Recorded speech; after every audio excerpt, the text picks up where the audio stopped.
2 Samuel 4. And the son of Saul heard that Abner had died in Hebron, and he lost heart, and all Yisrael was troubled.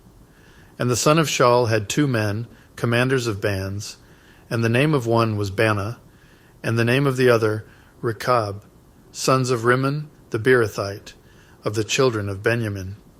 For Beeroth was also reckoned to Benjamin, because the Beerothites fled to Gittaim, and have been sojourners there until this day. Now Jehonathan, son of Shaul, had a son who was lame in his feet. He was 5 years old when the news about Shaul and Jehonathan came from Yisrael, and his nurse took him up and fled. And it came to be, as she hurried to flee, that he fell and became lame, and his name was Ish-bosheth.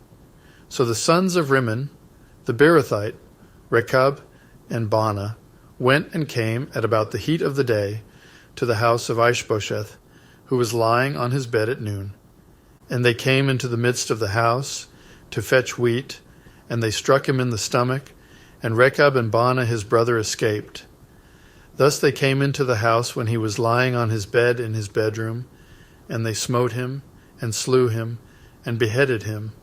And they took his head, and went the way of the desert plain all night, and brought the head of Ish-bosheth to Daud at Hebron, and said to the king, See, the head of Ish-bosheth, the son of Shaul your enemy, who sought your life. So Yahuah has given my Adoni, the king, vengeance on Shaul and his seed this yom. And Daud answered Rechab and Baanah, his brother, sons of Rimmon the Beerothite, and said to them, As Yahuah lives, who has redeemed my life out of all distress, when someone reported to me, saying, See, Shaul is dead, and he was a bearer of Besorah in his own eyes, I then took hold of him and slew him in Ziklag, which was the reward I gave him for his news. How much more, when lawless men have slain an obedient man in his own house on his bed, should I not now require his blood at your hand, and remove you from the earth?